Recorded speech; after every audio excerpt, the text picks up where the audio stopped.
Hey, what's going on, guys? I hope you guys are doing well. I want to put you on a song to check out. Put me on a song. Okay, yeah, send it to me. Put it in my DM. I hope everybody's doing well. I want to say hi to everybody. Welcome to drboycetv.com.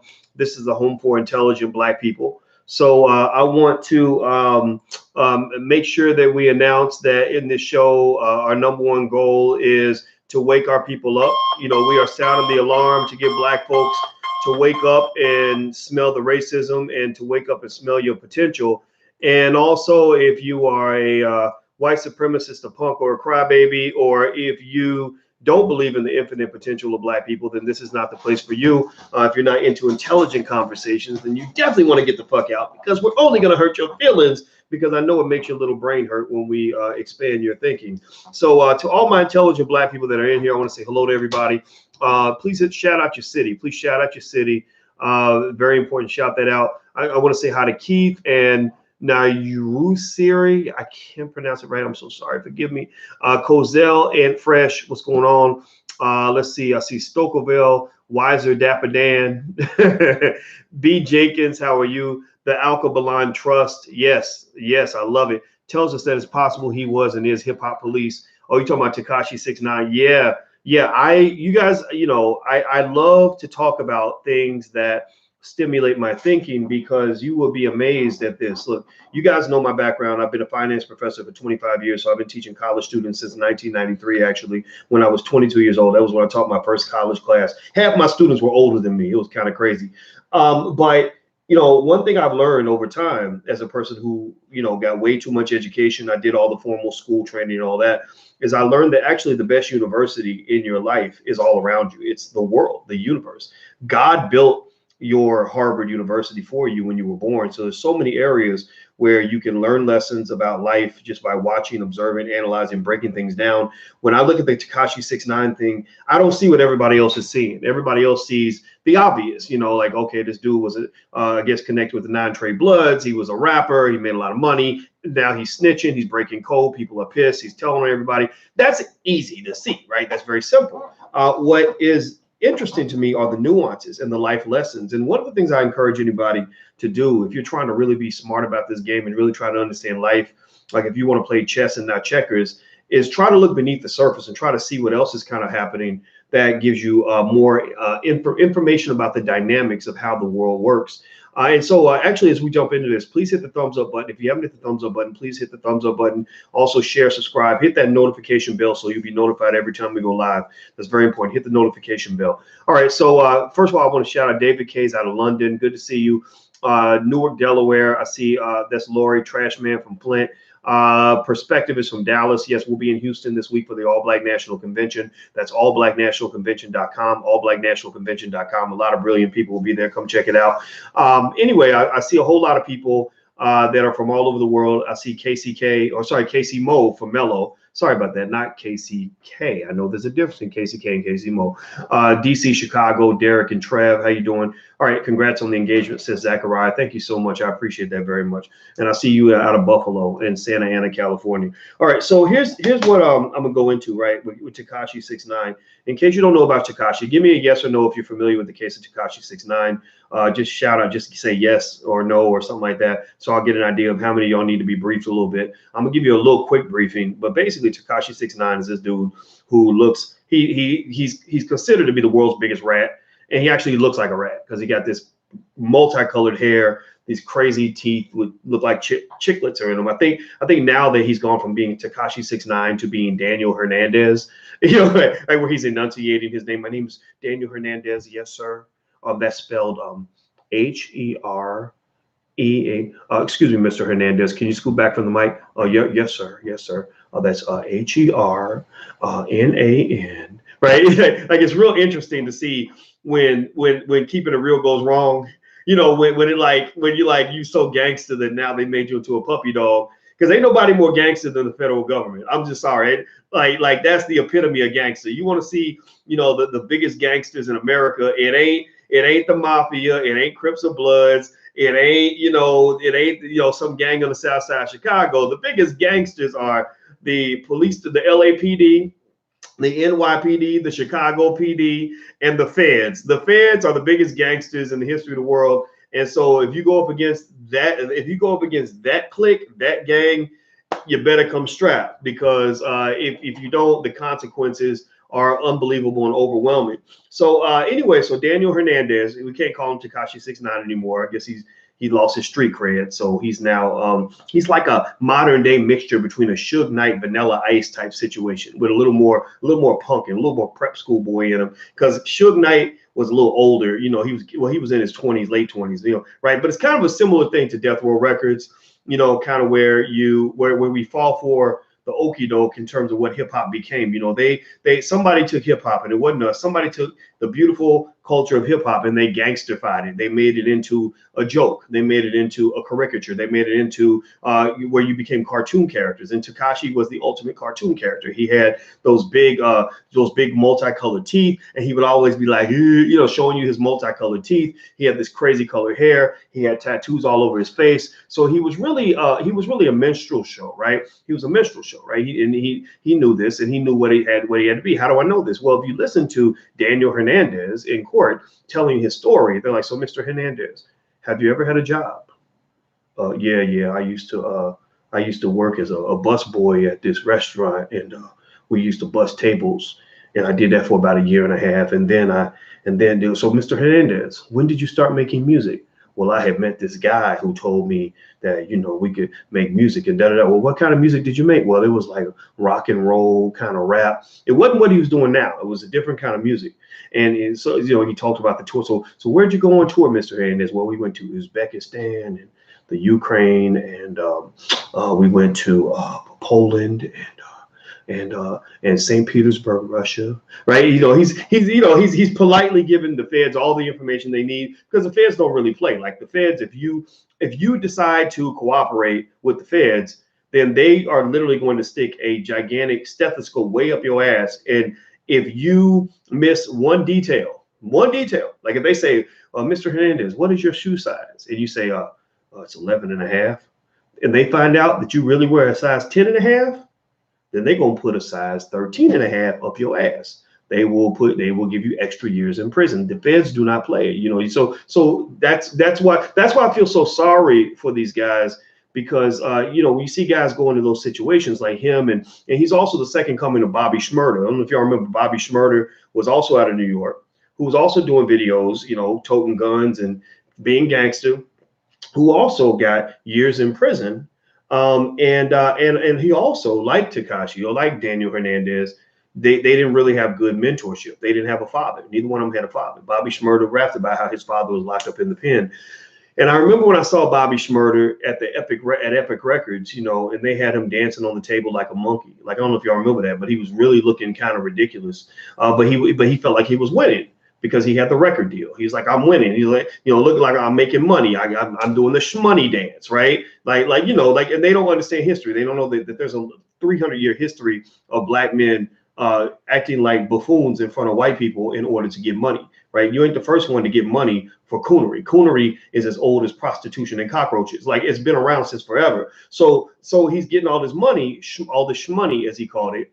And what also happens is the money and power, shmoney, sorry, not money. He was making shmoney. I made money. He made shmoney. So when you get shmoney and power, it can become, and it can intoxicate you.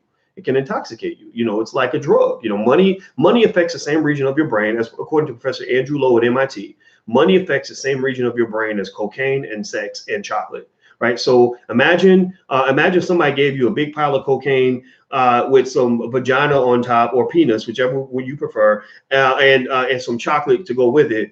That's what money does. Money gives you a high. It makes you feel invincible. It makes you incredibly happy. So because these guys were getting shmoney, they thought everything was okay.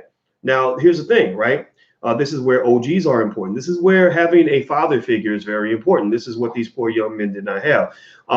Remember, does anybody remember when Tekashi 69 went on the Breakfast Club? Does anybody remember when Tekashi went on the Breakfast Club at the peak of his career, when he was making the most shmoney and he was selling the most records? His video with Nicki Minaj, I looked it up, it had 800 million views or some ridiculous number like that, right? And did anybody remember Charlemagne, the guy, Charlemagne might be crazy to y'all, but he ain't stupid. I know Charlemagne. I've watched him. I've analyzed him. 13 years ago, I gave Charlemagne a copy of my book, What If George Bush Were a Black Man, on the Wendy Williams show. And he said, I'm going to read your book. And I was like, yeah. Everybody said, people just say that. Like, I met Damon Wayans. He said the same thing. I want to read your book. I'm like, yeah. Oh, sure. Yeah. Here you go. Yeah. Good luck reading. I don't believe it because I know people are busy. Charlemagne read that book. He really read, and you read my book. You're not going to be you're not going to think like a normal person. You're going to see things in a whole different way. So Charlemagne was just talking to Tekashi, like as an older brother, and saying, this ain't necessary. You ain't got to keep it gangster like this all the time. At that time, Tekashi had a tour called Test My Gangster, right? Test My Gangster, right? And a smart person understands what that means. Like, words are powerful. So when you have a tour called Test My Gangster, and you're the loudest peacock, you've got the biggest colors, and you're repping the hood as like you're the king of the hood and the king of New York and all this other stuff. Kings are begging to be tested already just by being the king. In China, they have a saying that says the fattest pig always gets slaughtered. So when you are the fattest pig, you're supposedly king of New York. You remember 50 Cent named Tekashi 69's the king of New York. When you're claiming to be the king of New York and you go around the world with a tour called Test My Gangster, then you're basically saying, I'm here, come get it, right? Like the Black Panther when he says, I take on any challengers.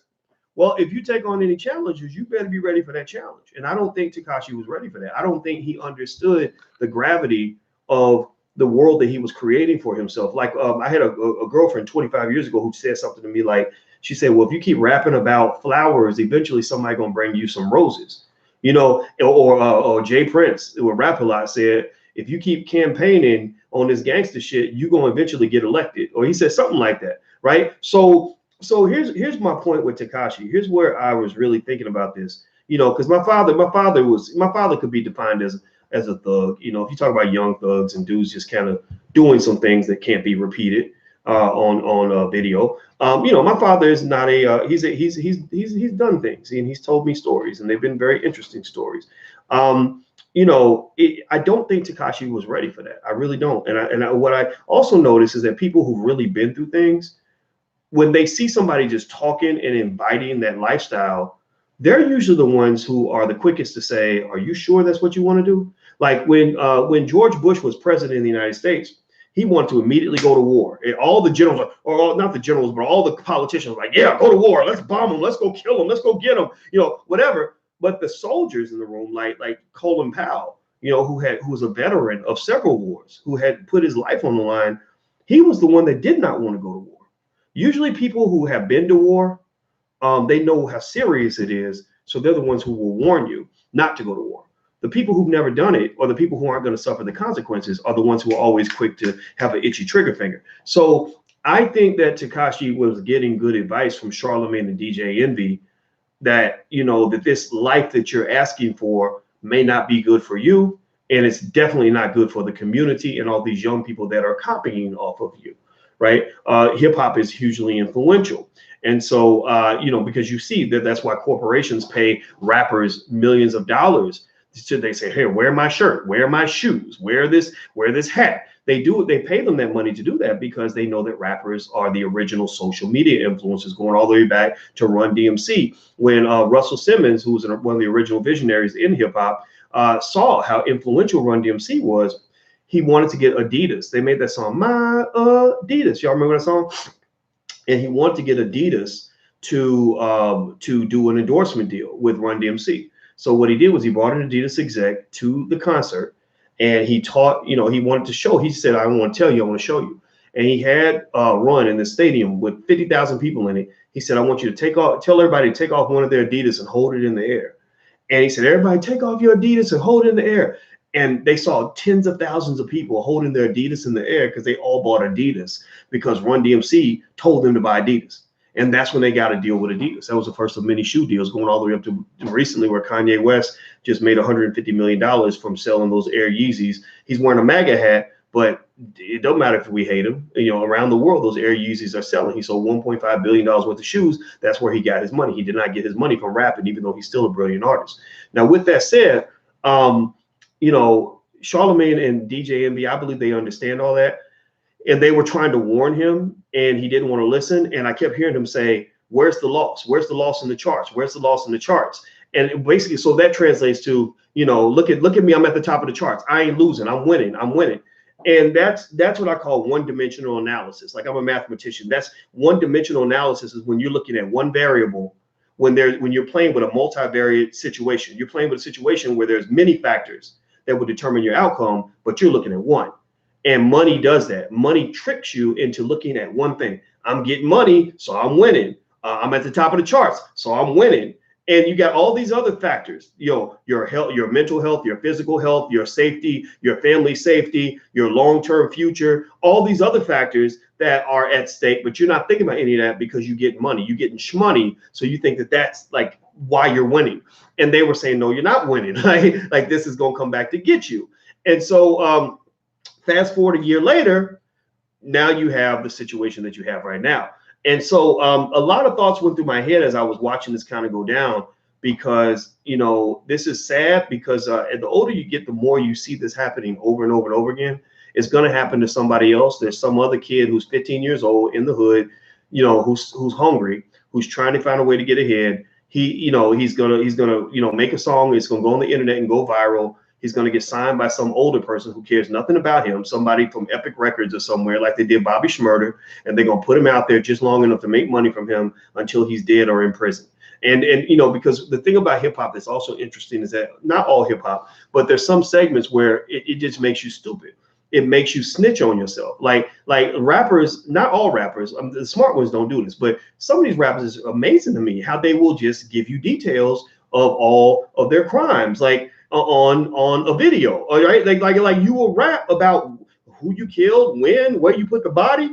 And so the police, they don't understand evidence. Do you know that right now in court, Tekashi has this video called Gummo. Gummo got over 500 million views. They are playing that video in court, and they are pausing and saying, okay, who's that person? Or, oh, well, that's little buck on the corner. Or who's that person? They even snitched on the old lady, I think, that was wearing the red rag. You know, it's like this is all evidence. And or when you are on a Bobby Shmurda video and you have guns all in the video, they're slow-moing that to see, are those illegal weapons that they are in possession of. So then they're like, oh, well, I'm a cop. I'm trying to get a promotion and a raise. I'm trying to get some shmoney for myself. These damn niggas got all the shmoney. I want some shmoney too. So what they do is they're like, oh, we got an easy way to get some shmoney and get some props. Just go to the studio and arrest them. You're going to find drugs. You're going to find guns. You might find all kinds of stuff, sex trafficking. Maybe somebody got a warrant on him, right? So you're kind of hanging yourself out to dry.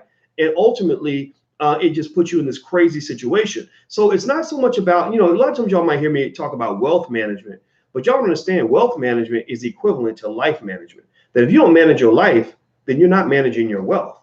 So the thing is, I can't properly teach you about wealth if I teach it as a one-dimensional sort of concept. You know, managing wealth is not about just getting shmoney. It's managing wealth is about thinking carefully about every choice you make.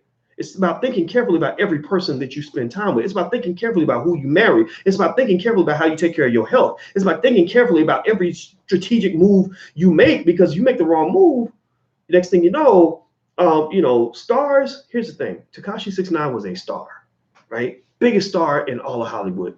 Let me tell you about stars. I study outer space a lot. Intergalactic stuff just really fascinates me. Stars have this thing called gravity. And here's the thing about gravity and stars. When a star gets so big and so old, it explodes and becomes a supernova. Does anybody know what happens after that? When the star becomes a supernova, it blows up and destroys everything within billions and billions of miles of it. And then what does it do after that? Many of these stars, the biggest ones, they collapse and they become a black hole. And what do black holes do? Black holes have an enormous amount of gravity.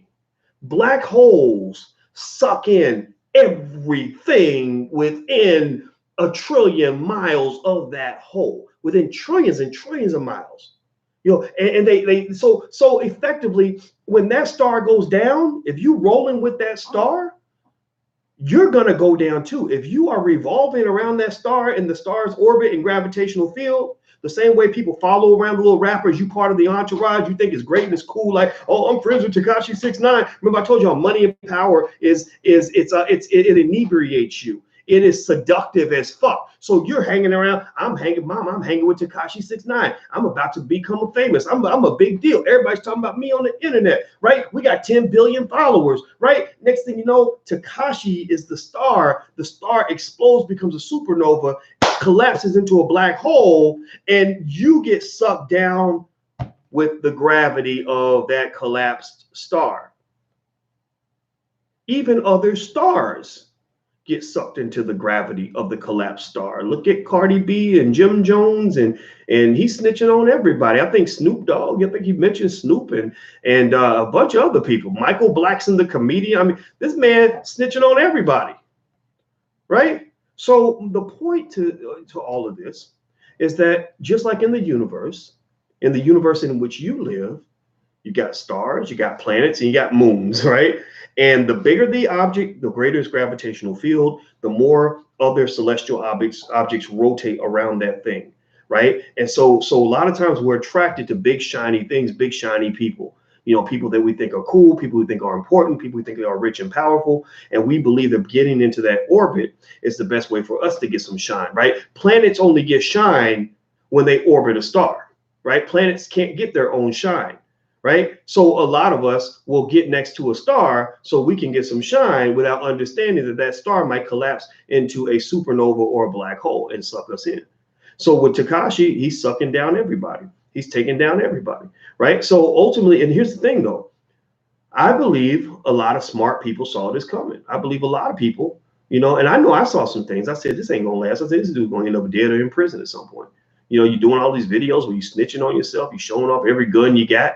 I mean, you know, if I got guns, if I kill people, you ain't gonna hear that shit. I ain't gonna talk about it on the internet. That's not gonna happen, right? But you know, but then again, I'm not 23 years old, right? Maybe when I was 23, maybe that stuff might have seemed cool back then. You know, my era was more like Death Row Records and Suge Knight and all that. Who knows? Maybe if I become friends with Dr. Dre and Suge and Tupac, maybe I would have wanted to hang out with them, right? Maybe I would have gotten into the car with Tupac when he was getting shot up. But ultimately, for most people, especially the black man, you got to be real careful about who you associate with and who you have around you. And that's really important. Now, do me a favor, please hit the thumbs up button. If you haven't hit the thumbs up button, please hit the thumbs up button real quick. Also, don't forget that the All Black National Convention is happening next week. We talk about everything. We keep it 100% real at the convention. You're going to really like it. A lot of intelligent, progressive black people who are builders are going to be there. We're going to be down in Houston. Willie D is going to be there from the Ghetto Boys. Willie has a lot to say about this kind of thing. I've been following Willie on Instagram as well. And we talked last night on his channel, 2 nights ago, I guess. But I think Willie is an interesting person to get a perspective on this, because Willie's seen a lot of things, right?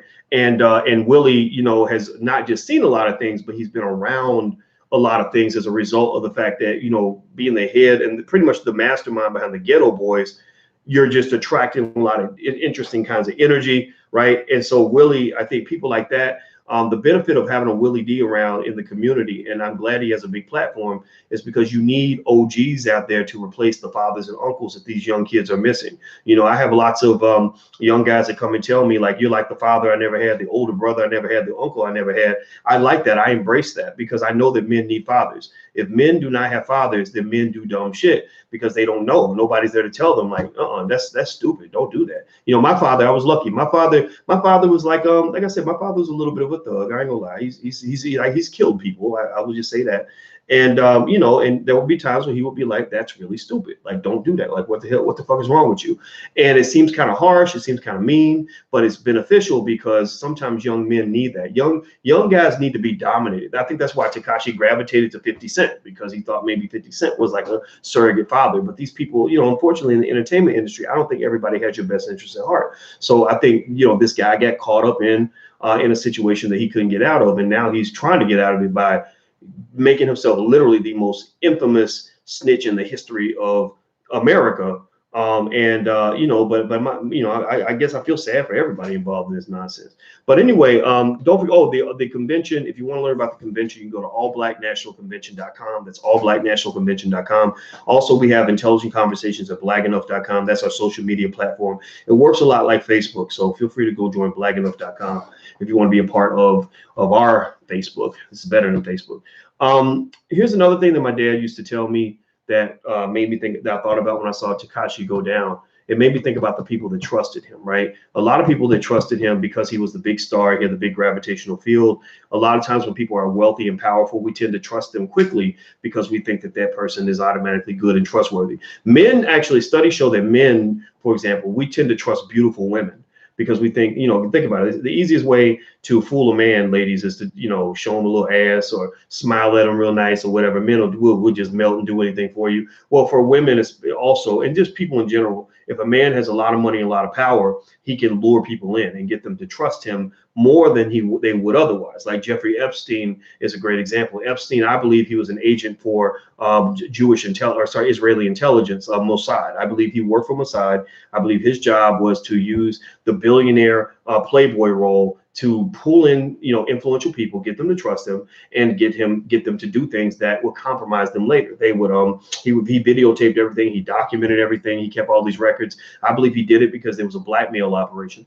Well, anyway, with Takashi, I remember my father saying to me, one time he said, keep your enemies close and your friends closer. And I thought he was quoting The Godfather, right? And I said, I think you got it wrong. I think they said keep your friends close and your enemies closer. He said, no, keep your enemies closer and your friends closer, because your friends are the ones who take you down. Like your friends are the ones who do you.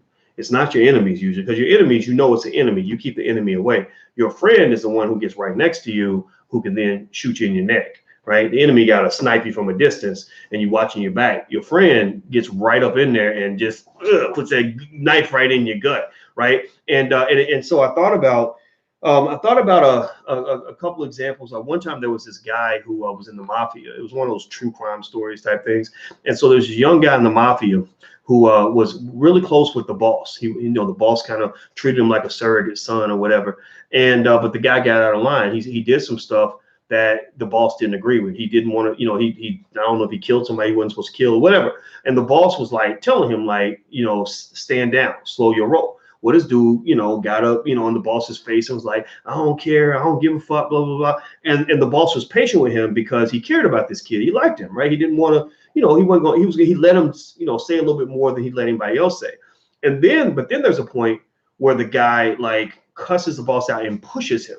Right now, the boss is a short, little, fat old man, so he's big and strong. So he just got out of pocket, and he immediately realized, oh shit, I just pushed the boss. And what happened then was the boss stopped arguing. He didn't say nothing. He just walked away. Right, and that's when he's in trouble. At that moment, he knew at that very moment he was dead. Right. The minute people love you and care about you, they'll listen to you, they'll put up with your shit, they'll argue with you. When they stop arguing, that's when you're in trouble. So he knew that he was dead, right? So check this out. So the guy was scared to death. He was about 22 years old. He knew he was going to die. He was worried. He stayed in his house, didn't let anybody in for any reason, not even the mailman. And one day his two best friends come at the door like, hey, Billy, let us in, man, it's me. And one of them was like his cousin. The other was like had been his best friend since childhood. And you could guess what's going to happen next, right? So the guy says, hey, you got something to drink? And he's like, sure. And he goes to the refrigerator to get a beer or whatever. And his best friend, best buddy since childhood, walks up, pop, pop, pop, and takes him out, right? And because, those are the only people that he trusted, And so a lot of times the people that will come get you the hardest will be people who know you the best. And I believe there's a strategy. I have not figured it out completely, but I believe there's a strategy to taking your time to get to know people before you let them get close enough to where they can do damage to you.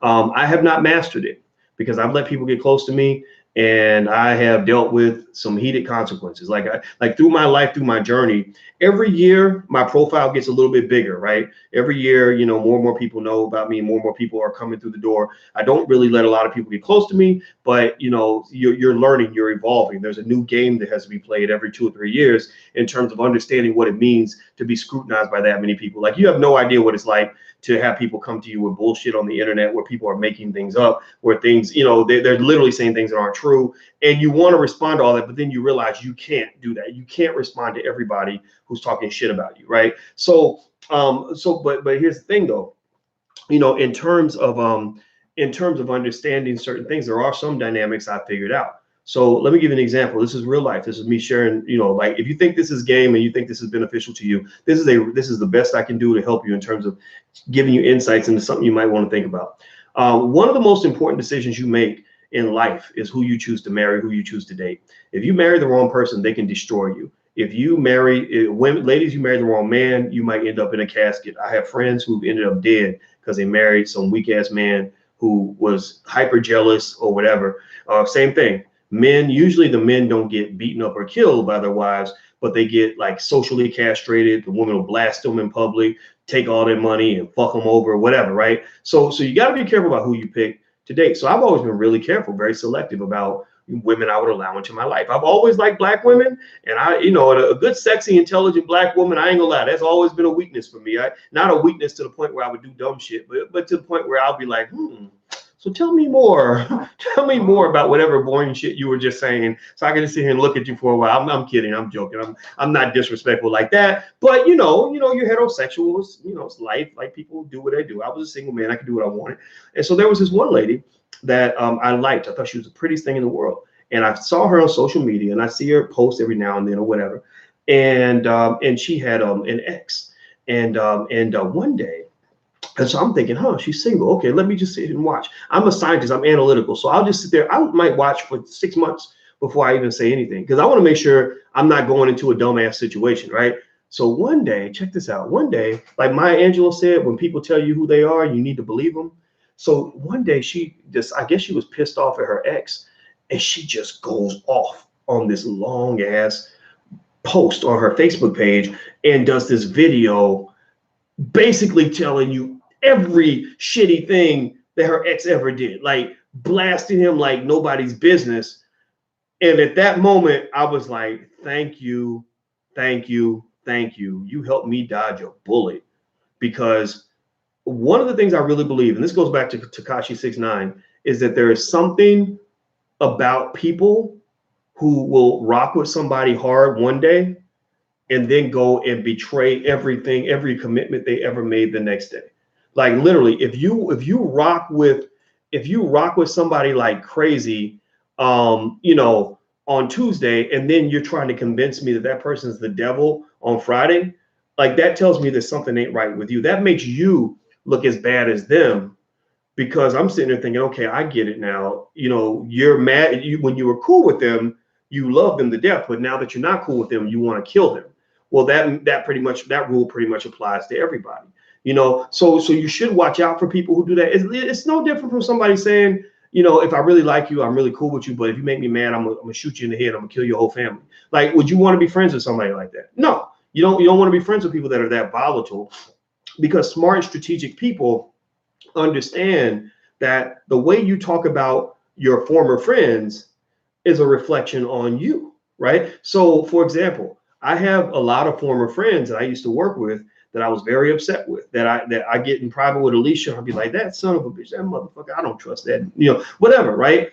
But I don't do that in public. I'm not going to tell you about private discussions. I'm not going to share a private text message I have with somebody, or an email, or a private phone call. I don't do it. And if I do, it's something favorable. It's like, you know, I don't think that they mind me sharing this, but here's what we talked about, or whatever. But it's not like, oh, let me go back and show you something they said back in 2015. Like, I think that really speaks to a person's understanding of what loyalty means. Like, loyalty, just again, going back to the Takashi thing, it's easy to be loyal when times are good, right? It's easy to be loyal when loyalty costs you nothing.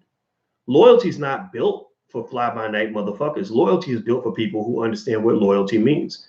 Loyalty is most tested when it's hard, right? So you know, like, so with Tekashi, it's kind of like, you know, did you really think Daniel Hernandez, you know, 2 years ago was the kind of guy who could be facing 47 years in prison and still and go ahead and do that? I mean, 47 years away from your daughter's going to be 50 when you get out of prison, you know, and do all that because he's committed to his friends in the non-trade bloods. I don't know if he was that guy.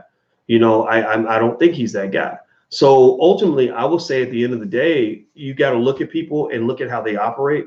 And if you can, if you're working with people, you're bringing them in as your friends or bringing them in as your spouse, loyalty matters. Ladies, if you want to get next to a strong man who's a smart man, if you show consistently that you're a loyal person, that means a lot. Men or women as well. It's both genders. So I'm not even gonna make it gender specific. But you know, I know if I wasn't, well, I would tell you the reason I got on one knee to propose to that black woman that's in the other room in there is because I watched her for years, and we were friends for a very long time, and then we started dating. We dated about 2.5 years, but I watched her. I watched to see how loyal she was, and I would tell you what, I knew her ex-husband, and if she was blasting the shit out of him, trying to destroy him, trying to castrate him in public, it wouldn't matter what he did. It would tell me that you are loyal. You are not loyal.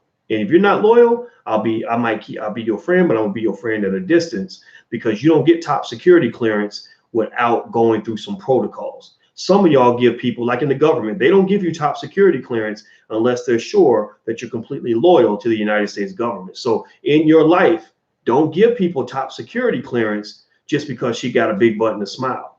You know, ladies, don't get that man top security clearance just because he got some good dick and he made your toes curl that night. Like, you give people top security clearance when they have earned it, and it takes time. There's no substitute for time, period.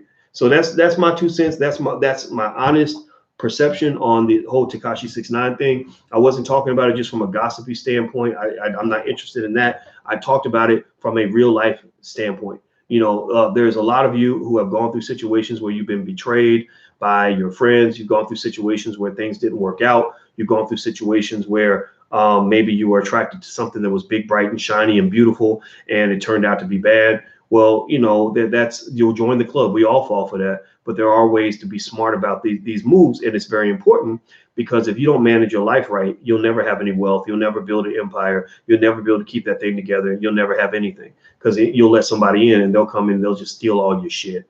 I'm just telling you, the more you get, the more you have to protect, right? That's point blank, period. Okay, guys, so I'm going to go. Have a good day. Hit the thumbs up button, hit the share button, hit the subscribe button. Please make sure you do that. And also, if you want to come to the All Black National Convention, please go to allblacknationalconvention.com. It's going to be in Houston. That's allblacknationalconvention.com. Please hit that thumbs up button. Also hit the notification bell so you'll be notified when I go live. Last but not least, if you'd like to join and our tribe and support the platform, please feel free to go to intelligentblackpeople.com. That's intelligentblackpeople.com. Or if you want to get some of the books that I recommend that you read with your children on economics and everything else, feel free to go to drboycebooks.com. That's drboycebooks.com. Are we taking sponsors for the event? Not yet. Right now, we don't allow any corporate sponsorship or any government sponsorship, none of that. But we may consider allowing certain Black businesses that have been vetted to sponsor the event. But as long as you can't, you're not going to tell us what we can and cannot say. Don't take money from people that are going to try to control your narrative. But you can partner with people that have the same values. So we might think about that for next year. But this year, the whole cost is coming out of my pocket, and I pay for this because I care about the community and I want us to have something special that we can share with one another. If you want to check out the live stream of the event, you can actually go to allblackeducation.com. That's allblackeducation.com. So I'm out of here, guys. Take care. Have a good day, and I'll see you soon. Be good. Peace.